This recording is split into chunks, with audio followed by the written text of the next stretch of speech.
بعد.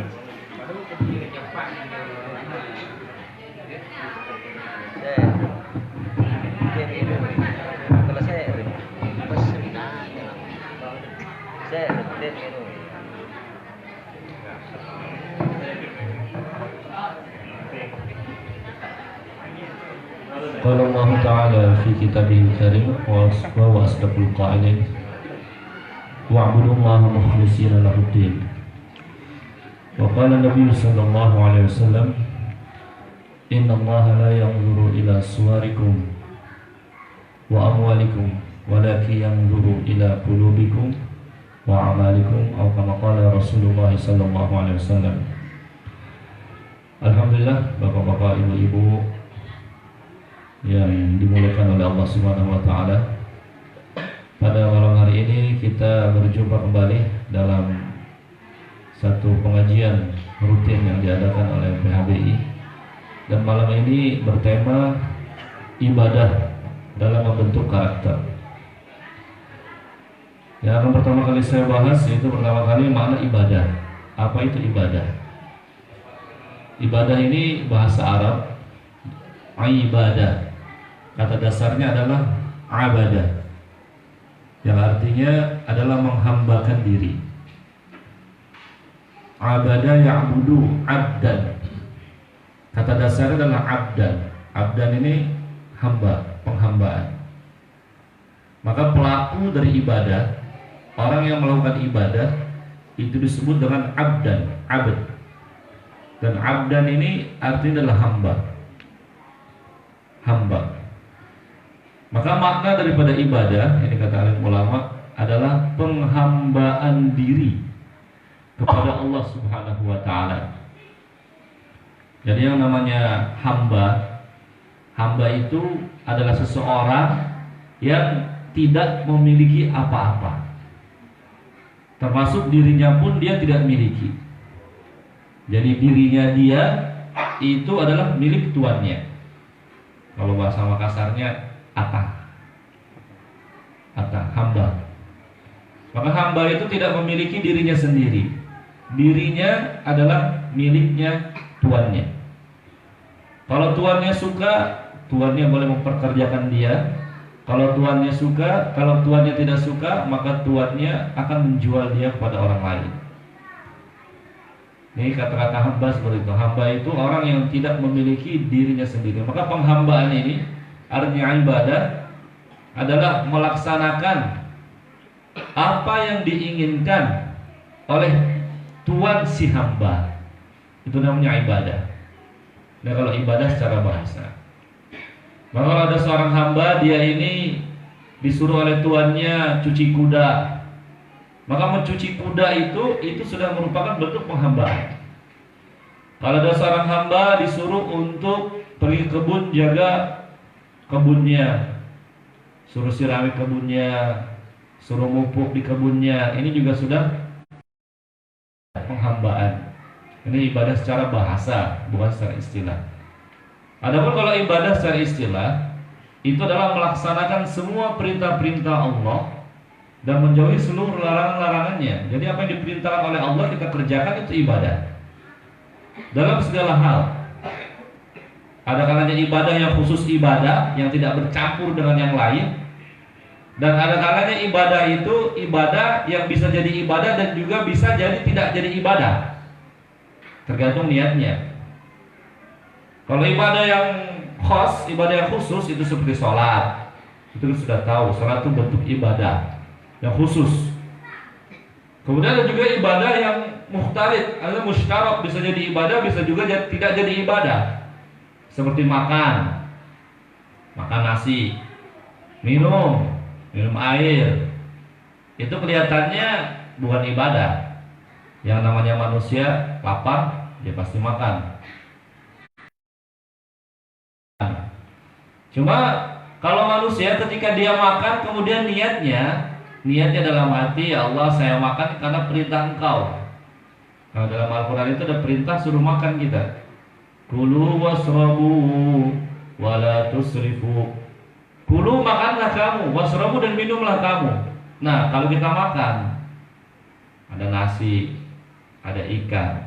Kemudian kita makan, niat dalam hati, ya Allah, saya makan karena perintah Engkau. Engkau perintahkan saya dalam Al-Quran, kulu wasrabu, makan dan minumlah kamu, maka saya makan. Nah, walaupun makan, kelihatannya makan, tapi makannya bernilai ibadah. Karena makannya itu dinisbatkan dengan perintah Allah. Orang pergi ke sawah, pergi ke sawah kelihatannya ya cari duit. Artinya ke sawah untuk tanam padi, kalau dapat padi dijual dapat duit.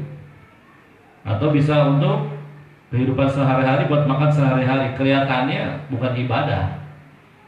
Tapi kalau kita niatkan ini karena perintah Allah, ya Allah, Kau perintahkan saya untuk menyebar mencari anugerah Engkau. Nah, dalam Al-Quran itu ada perintah untuk menyebar di bumi mencari anugerah Allah. Fa'idha qudiyatis sholatu fantashiru fil ardi wabtaghu min fadlillah.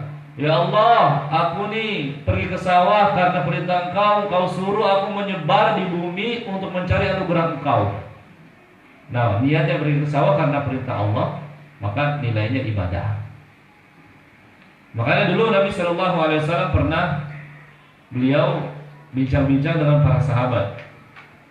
Kata Nabi, kalau kamu tanam kurma, tapi besok kiamat, nih kamu mau tanam kurma, tapi besok terjadi kiamat, kamu tanam atau enggak? Maka para sahabat mengatakan, ya Rasulullah, kalau besok kiamat, ngapain saya tanam kurma?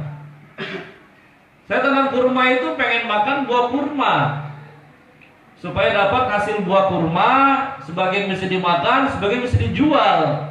Kalau besok kiamat, ngapain lagi tanam pohon kurma ya Rasulullah? Maka kata Nabi Shallallahu Alaihi Wasallam, ya, kalau kamu tanam kurma karena pengen, karena ingin makan buah kurma, lebih baik tidak usah kamu tanam. Kenapa? Karena jangankan buahnya, tunas saja belum keluar. Hari ini tanam, besok kiamat. Tunas saja belum keluar, apalagi buahnya. Tapi kata Nabi, kalau kamu mau tanam kurma karena perintah Allah, tanam ini karena perintah Allah, disuruh mencari anugerah Allah, bismillah, tanam karena Allah, bukan karena ingin makan buah kurma, karena Allah. Maka kata Nabi, tanam saja. Karena baru kamu tanam, kamu sudah dapat pahala dari Allah.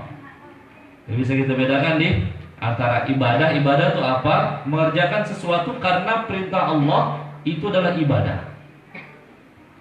Dan terkadang juga ada sesuatu yang kelihatannya mengerjakan perintah Allah, tapi sebenarnya dia tidak mengerjakan perintah Allah. Ada orang sholat nih, kelihatannya sholat, kelihatannya dia sedang mengerjakan perintah Allah, tapi ternyata dia bukan sedang mengerjakan perintah Allah, malah dia sedang melakukan dosa besar. Ada orang kelihatannya sholat, tapi bukan sedang ibadah, dia malah sedang menyekutukan Allah. Loh, kok bisa? Zahirnya ibadah, tapi di pandangan Allah dia bukan sedang ibadah. Di pandangan Allah dia sedang bermaksiat, dia sedang menyekutukan Allah. Siapa itu? Itu adalah orang yang sholat itu perintah Allah, tapi niatnya bukan karena perintah Allah, niatnya karena pengen dilihat oleh orang lain, pengen dilihat oleh calon mertuanya. Anak muda, demi calon mertuaku, sholat husu-husuin, dinangis-nangisin, mudah-mudahan dilihat sama calon mertua. Nah, ini kelihatannya ibadah, tapi sebenarnya bukan ibadah. Ini dia lagi menyekutukan Allah, dia sedang menyembah calon mertuanya. Jadi yang disembah itu bukan Allah itu, yang disembah itu calon mertuanya. Ini bagaimana Nabi Sallallahu Alaihi Wasallam bersabda dalam satu hadis, man shalla yura'i faqad asyraka. Barang siapa yang sholat itu ibadah bukan? Ibadah. Sholat itu ibadah, karena memang perintah Allah sholat. Tapi yurai karena ingin dilihat oleh orang lain. Pengen dilihat oleh calon mertuanya, pengen dilihat karena pengen dilihat calon menantunya, pengen dilihat oleh pacarnya, calon istrinya dan sebagainya. Yang jelas ada keinginan lain. Dalam hatinya itu ada niat lain. Maka kata Nabi SAW, faqad asyraka, maka sungguh dia telah berbuat kemusyrikan. Bukan Allah dia sembah, itu selain Allah yang dia sembah. Jadi pengertian ibadah secara khusus dari segi tasawuf itu adalah mengerjakan perintah Allah karena perintah Allah. Kalau mengerjakan perintah Allah bukan karena Allah, itu bukan ibadah. Man shoma yurai faqad asyraka. Barang siapa yang berpuasa karena ingin dilihat oleh orang lain, dia telah berbuat syirik. Oke, itu sekilas tentang makna ibadah. Kemudian temanya lagi ibadah dalam membentuk karakter. Nah, kata-kata karakter di sini sudah saya cari dalam kamus bahasa Indonesia. Ternyata karakter ini artinya adalah watak, tabiat. Maka ibadah dalam membentuk karakter sebenarnya kalau karakter ini tidak bisa berubah. Karakter atau watak atau tabiat dalam bahasa Arabnya ini adalah sesuatu yang tidak bisa berubah. Dan itu sudah bawaan dari lahir. Lain dengan sifat. Ternyata dalam diri kita ini ada yang namanya karakter atau watak atau tabiat, satu makna. Ada yang namanya sifat. Kalau sifat itu bisa berubah. Sifat bisa berubah. Tapi kalau karakter ini tidak bisa berubah. Karakter ini contohnya Sayyidina Umar bin Khattab radhiyallahu an, beliau punya karakter keras orangnya, tegas. Dan ini nggak bisa berubah. Ketika Sayyidina Umar bin Khattab radhiyallahu an masih kafir, dia keras. Bahkan paling keras ketika memusuhi Islam. Di pagi hari dia hunuskan pedang. Mau kemana Umar? Mau tak bunuh Muhammad? Siapa yang berani merintangi saya? Saya tebas lehernya. Nggak ada yang berani. Keras. Begitu masuk Islam, ternyata sifat kerasnya nggak hilang. Kerasnya masih ada. Maka sifat keras itu karakter.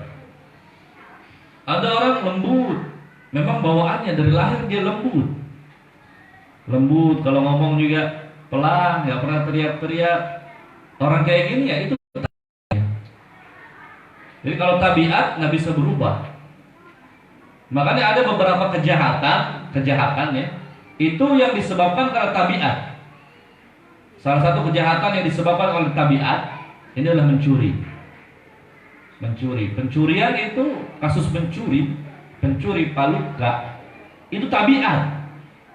Memang bawaan dia dari lahir sudah dibawa, dia punya karakter suka mencuri. Maka dimanapun dia berada dan keadaannya bagaimanapun keadaan dia, kapan ada kesempatan dia akan mencuri. Kapan ada kesempatan dia akan mencuri. Tinggal di lingkungan preman, jadi preman yang suka mencuri. Habis itu taubat, nggak mau jadi preman, mau jadi santri, datang ke pesantren. Di pesantren yang mencuri. Dibawa ke polisi, dimasukkan penjara, keluar dari penjara yang mencuri lagi. Karena tabiat itu berubah. Nah, ini untuk menghilangkan karakternya, satu-satunya jalan pencuri itu Allah sudah terangkan dalam Al-Quran, wasariqu wasariqatu faqta'u aydiyahuma jazaa'an bima kasaba. Pencuri laki-laki, pencuri perempuan, kalau mereka ketahuan mencuri dan barang yang dicuri nilainya lebih dari 1 nisab. 1 nisab itu ukuran nisab pencurian kalau dihitung dengan rupiah itu 200.000, 300.000 itu sudah masuk nisabnya. Apalagi kalau mencuri HP yang nilainya sampai 1 jutaan, mencuri motor, itu pencuri-pencuri kayak gitu itu tidak ada hukuman yang layak buat mereka kecuali dipotong tangannya. Karena tabiat tangannya ini sudah bukan tangan sebenarnya. Ini tabiat tangannya ini seperti ular. Kapan ada kesempatan untuk ngambil, dia akan ngambil. Makanya jangan heran, kadang-kadang di Mekah pun ada pencuri, di Madinah pun ada pencuri. Kalau itu pakai jubah, pakai sorban, tapi tak tahu mencuri. Karena itu tabiat. Tabiat. Jadi yang namanya tabiat itu nggak bisa berubah. Sayyidina Umar bin Khattab radhiyallahu anhu beliau kata, kalau kalian mendengar, kata Sayyidina Umar, tabiat seseorang berubah, jangan kalian percaya. Dulu nih orangnya poro-poroan. Nah, Pak Bambang. Tapi sekarang percaya. Karena tabiat. Orang yang poro-poroan, Pak Bambangan, gampang marah, ya sampai tua begitu terus. Pak Bambangan terus. Karena itu tabiat, karakter. Tapi kalau kalian mendengar gunung berpindah di tempatnya, kata Sayyidina Umar, silahkan kalian boleh percaya. Ternyata gunung itu tidak diam. Dalam Al-Qur'an sendiri bercerita, wa taral jibala tahsabuha jamidatan wa hiya tamurrus sahab. Wa taral jibal, wa tara, dan kamu melihat al-jibala gunung. Tahsabuha jamidah. Tahsabuha, kamu mengira gunung tersebut jamidah, diam. Wa hiya tamurru marrus sahab, padahal gunung itu tidak diam, kata Allah. Gunung itu berjalan seperti berjalannya awan. Jadi gunung itu berpindah. Setiap tahun itu gunung berpindah. Cuma perpindahannya nggak kelihatan. Tapi jangan kita kira gunung itu diam, tidak. Maka Sayyidina Umar, kalau kalian mendengar berita gunung berpindah di tempatnya, percaya kalian, saddiquhu, benarkan itu berita. Tapi kalau kalian mendengar berita seseorang berubah karakternya, kalian jangan percaya. Karakter nggak bisa berubah. Yang bisa berubah itu sifat. Maka kalau boleh saya sedikit merubah temanya, ibadah dalam membentuk sifat. Karena kalau sifat itu boleh berubah, tapi kalau karakter tidak bisa berubah. Sayyidina Umar bin Khattab radhiyallahu anhu sifat tabiatnya keras. Tapi sifatnya dulu ketika sifatnya memusuhi Islam. Begitu masuk Islam, kerasnya nggak hilang, tapi sifatnya yang berubah. Yang kemarin musuhin Islam, sekarang membela Islam. Nah, seperti itu. Yang dulu keras kepada Islam, begitu masuk Islam keras juga, kerasnya nggak hilang. Cuma kerasnya membela Islam. Itu yang disebut dengan sifat. Maka pada malam hari ini kita akan membahas tentang ibadah dalam membentuk sifat. Sifat, karena sifat itu bisa berubah. Baju ini ada sifatnya warnanya putih, dan sifatnya bisa berubah.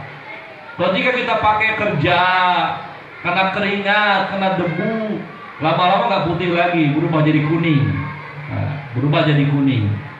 Nah, ini kuning ini sifat. Maka ibadah ini Allah Subhanahu wa Ta'ala tidak bisa merubah karakter, tapi ibadah ini bisa merubah sifat. Allah Subhanahu wa Ta'ala, sifat seseorang ini, di antara Allah Subhanahu wa Ta'ala sifat yang harus kita dapatkan pertama kali dalam kita beribadah. Karena orangnya tidak bisa beribadah kalau dalam hatinya ini tidak ada keikhlasan. Allah Subhanahu wa Ta'ala, apa itu ikhlas? Alim ulama kita katakan, ikhlas itu beramal karena Allah dan tidak beramal karena Allah. Beramal karena Allah dan meninggalkan amal karena Allah. Tidak beramal juga karena Allah. Beramal karena Allah itu ikhlas. Meninggalkan amal karena Allah juga ikhlas. Kenapa kok ada meninggalkan amal karena Allah? Orang meninggalkan amal karena Allah, gimana maksudnya? Iya, karena kata alim ulama, ada orang meninggalkan amal bukan karena Allah, maka itulah riya. Saya kasih contoh. Nih, saya baca Quran. Ketika tidak ada orang, saya baca dengan suara keras, saya bagus-bagusin suaranya.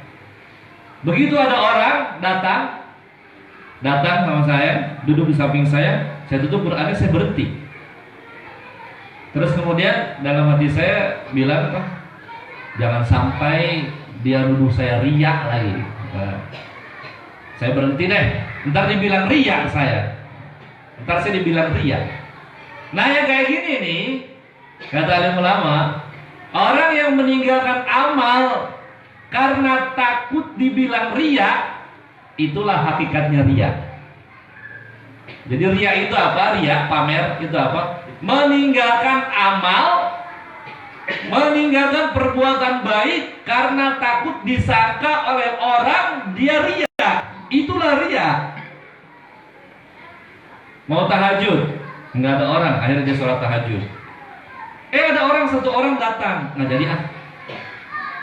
Nanti dia bilang riya lagi, dia bilang pamer lagi. Itulah pamer. Itulah riya yang sebenarnya. Makanya definisi kata ulama, definisi riya itu apa? Definisi pamer itu apa? Meninggalkan amal karena takut dibilang riya, takut dikata riya, itulah riya. Kalau beramal karena ingin dilihat oleh orang lain, itu syirik. Itu syirik. Jadi harus kita bedakan mana syirik, mana riya.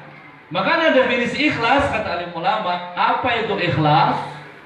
Salat karena Allah, puasa karena Allah, sedekah karena Allah. Ikhlas itu beramal karena Allah, meninggalkan amal juga karena Allah. Tazkir, diajak untuk bersedekah. Bapak-bapak, ibu-ibu, kami membuka pintu amal. Siapa yang mau sedekah silakan untuk pembangunan masjid, Nurul Jihad Lengkese. Nanti pilih saya. Kalau sepi nggak ada orang, baru saya mau. Kalau sekarang nanti dibilang riya lagi. Nah yang kayak gini nih, ini riya ini. Terus bagaimana supaya nggak riya? Ya udah sedekah saja. Mau dilihat orang, mau nggak ada orang, karena Allah. Bismillah. Karena sifat ikhlas itu bukan di mulut, ikhlas itu dalam hati. Saya betul-betul karena Allah, terserah orang bilang apa, bismillah karena Allah. Itu ikhlas. Makanya kata alim ulama, tandanya ikhlas itu apa? Tandanya ikhlas itu adalah istiqomah. Min alamatil ikhlas adalah istiqomah. Tandanya ikhlas itu adalah istiqomah. Sebenarnya kalau kita ikhlas atau belum, itu kita nggak bisa, karena ikhlas itu, hakikat ikhlas itu tidak ada yang tahu kecuali Allah. Makanya kalau ada orang merasa ikhlas, maaf deh, kalau ada orang merasa sudah ikhlas, ketahuilah bahwasanya dia belum ikhlas. Loh kok bisa Pak Ustaz? Iya, saya ikhlas, itu berarti belum ikhlas. Saya betul-betul ikhlas karena Allah, belum ikhlas. Kenapa bisa? Karena yang tahu hakikat ikhlas itu cuma Allah. Suatu ketika malaikat Jibril alaihissalam ditanya oleh baginda Nabi, wahai Jibril, ada Nabi, tanya apa? Apa itu ikhlas? Hakikat ikhlas itu apa? Kata Jibril, saya juga nggak tahu. Saya mau tanya dulu sama Allah deh. Maka Jibril menghadap kepada Allah Subhanahu Wa Taala. Jibril bertanya, ya Allah, apa itu ikhlas? Maka kata Allah Subhanahu Wa Taala, ya Jibril, al-ikhlas, ikhlas itu sirrun min asrari, salah satu rahasia daripada rahasia-rahasia aku. Maka tidak ada satu makhluk pun yang tahu apa itu ikhlas. Maka kalian ulama, ikhlas itu seperti orang tidur. Orang tidur. Nih, ada orang tidur nih. Kita punya suami atau kita punya istri, udah tidur. Suami kita tidur nih, Bu. Ngorok dia. Ngorok. Gerak, ditanya, Odeng, tidur Maki? Kemudian dia jawab, tidur Mak. Allah Subhanahu Wa Taala itu, dia sudah tidur belum? Belum, dia belum tidur. Karena dia masih dengar apa yang kita tanya. Dia masih sadar, makanya dia jawab. Kalau misalnya kita, Deng, sudah tidur lagi? Terus dia asik ngorok, tambah gigi dua, tambah keras lagi ngoroknya. Wah, ini betul-betulan, karena tidak menjawab. Maka begitulah kata alim ulama, kalau orang itu ikhlas, ketika dia ditanya, saya sudah ikhlas belum? Saya nggak tahu. Ikhlas kan? Saya nggak tahu saya ikhlas apa enggak. Saya cuma bisa berusaha ikhlas. Karena hakikat ikhlas sendiri itu yang tahu cuma Allah. Yang tahu hakikat ikhlas itu cuma Allah. Maka kata ulama, ikhlas itu, sifat ikhlas menjaga hati ini dalam beramal itu dalam beberapa proses. Sebelum beramal harus dikontrol dulu nih hati. Saya sholat, saya sedekah, saya baca Quran ini karena siapa? Karena Allah, kerjakan.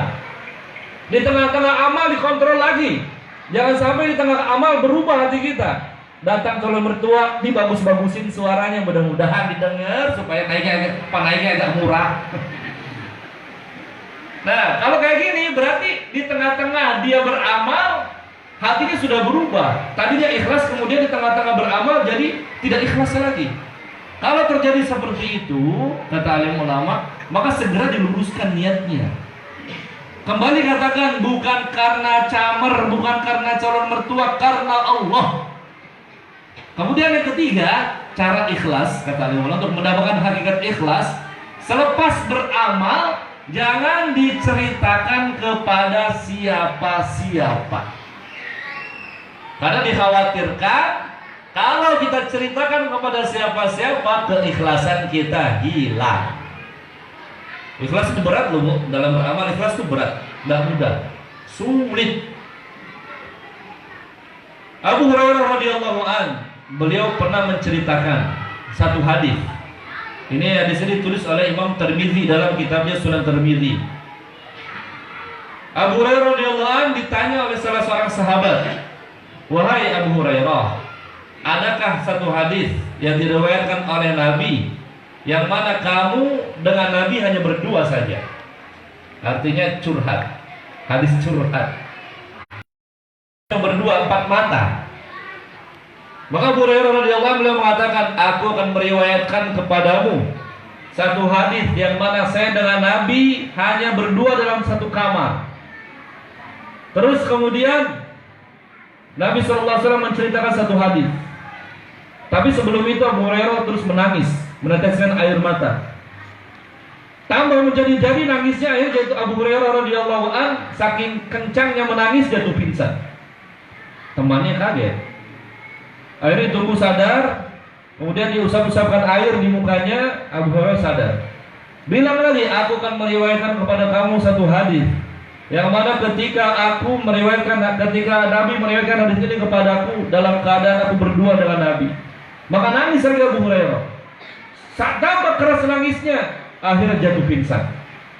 Temannya kaget. Ini hadisnya berarti serem banget nih kayaknya. Akhirnya Abu Hurairah dan sadar lagi. Begitu sadar dia bercerita, "Nah, padaku bahwasanya nanti di padang mahsyar manusia disuruh duduk berlutut semuanya di hadapan Allah Subhanahu wa taala. Berdiri dengan lututnya masing-masing. Semua duduk berlutut. Kemudian selepas itu Allah Subhanahu wa taala memanggil kepada mereka tiga golongan. Tiga golongan, tiga jenis manusia yang pertama kali dipanggil oleh Allah. Yang pertama adalah seorang yang mati syahid. Orang yang mati syahid, Fulan bin Fulan, berdiri, bangkit, maju ke depan. Yang kedua adalah orang yang kaya raya yang dia menginfakkan hartanya siang dan malam. Yang ketiga, qari, hafiz Quran yang bagus suaranya. Dia juga alim. Dia juga tahu tafsir Quran, tahu hadis, tahu ilmu agama. Dipanggil nih tiga jenis orang. Maka yang pertama kali diperlihatkan oleh Allah Subhanahu wa taala adalah orang yang mati syahid. Dikasih lihat semua amalan-amalan dia waktu hidup. Dia berjuang melawan orang kafir, berperang melawan orang kafir, membunuh orang kafir. Di medan pertempuran, dia menggunakan harta dia sendiri, diri sendiri, waktu sendiri dia gunakan untuk membela agama Allah. Akhirnya dia mati dalam medan pertempuran. Dikasih lihat semua oleh Allah Subhanahu wa taala. Lalu Allah Subhanahu wa taala bertanya, "Wahai fulan, apakah ini semua kamu telah kerjakan?" "Betul ya Allah, itu semua telah aku kerjakan." Lalu Allah kembali bertanya, "Wahai fulan, untuk apa kamu mengerjakan ini?" Maka orang tadi mengatakan, "Ya Allah, aku kerjakan itu semua karena Engkau." Tapi apa Allah Subhanahu wa taala? Allah Subhanahu wa taala bilang, "Kadzabta." Kamu dusta. Para malaikat yang ada di situ pun bilang, "Kadzabta, kamu dusta. Kamu dusta, kamu dusta, kamu dusta." Kata Allah Subhanahu wa taala, kamu lakukan itu semua karena kamu ingin dipanggil jari itu pahlawan. Pengen dipanggil pemberani, taurewa. Pengen dipanggil pemberani, pengen dipanggil orang hebat. Dan itu telah kamu dapatkan. Wahai malaikat, kata Allah, seret dia, ambil kakinya, seret mukanya, lemparkan dia ke dalam neraka. Kata Abu Hurairah, inilah orang yang pertama kali dimasukkan ke dalam neraka sebelum para penyembah berhala. Kemudian orang yang kedua, kata Nabi, adalah orang yang kaya raya yang menginfakkan hartanya siang dan malam. Dikasih lihat amalan-amalannya waktu lu di dunia. Nyumbang ini, nyumbang itu, memberi ini, memberi itu. Allah bertanya kepadanya, betulkah kamu telah melakukan ini? Betul ya Allah. Untuk apa kamu lakukan itu semua? Maka dia mengatakan, ya Allah, aku tidak melakukan itu semua. Aku menginfakkan hartaku siang dan malam. Tidak ada satu pintu pun yang aku bisa berinfak kecuali aku berinfak. Semua itu aku lakukan karena Engkau ya Allah. Tapi apa kata Allah Subhanahu wa taala? Kadzabta. Kamu dusta, kamu bohong. Para malaikat yang ada di sampingnya pun mengatakan, kadzabta, kadzabta, kamu dusta, kamu bohong, kamu dusta, kamu bohong. Kamu lakukan itu semua semata-mata ingin dipanggil dermawan. Dan itu sudah kamu dapatkan. Kemudian orang yang ketiga adalah hafiz Quran, qari, yang bagus suaranya, dia juga alim ilmu agama, hafal hadis juga, tahu tafsir. Maka dikasih lihat amalan-amalan waktu di dunia.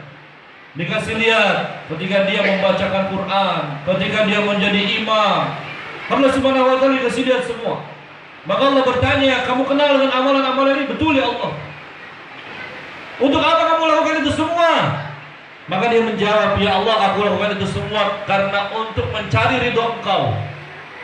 Karena Engkau, bukan karena yang lain. Apa jawaban Allah? Kadzabta, kamu dusta. Kadzabta, kamu dusta. Para malaikat mengatakan, kamu dusta, kamu bohong, kamu dusta, kamu bohong. Kamu melakukan itu semua karena ingin dipanggil qari, karena ingin dipanggil Quran, karena ingin dipanggil orang alim, ingin dipanggil kiai, ingin dipanggil ustaz, dan itu sudah kamu dapatkan. Wahai malaikat, seret mukanya, lempar dia ke dalam neraka. Inilah tiga orang yang pertama kali dimasukkan ke dalam neraka sebelum para penyembah berhala.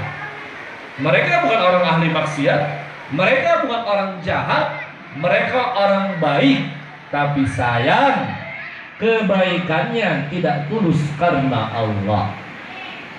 Kebaikannya dilakukan bukan karena Allah, kebaikannya dilakukan karena selain Allah. Maka sifat ikhlas ini dalam ibadah harus ada dalam diri kita. Karena ibadah ini Allah Subhanahu wa taala tidak akan bisa membentuk karakter kalau hanya dilakukan sekali-kali. Ibadah tidak akan bisa merubah sifat kalau hanya dilakukan sekali dua kali.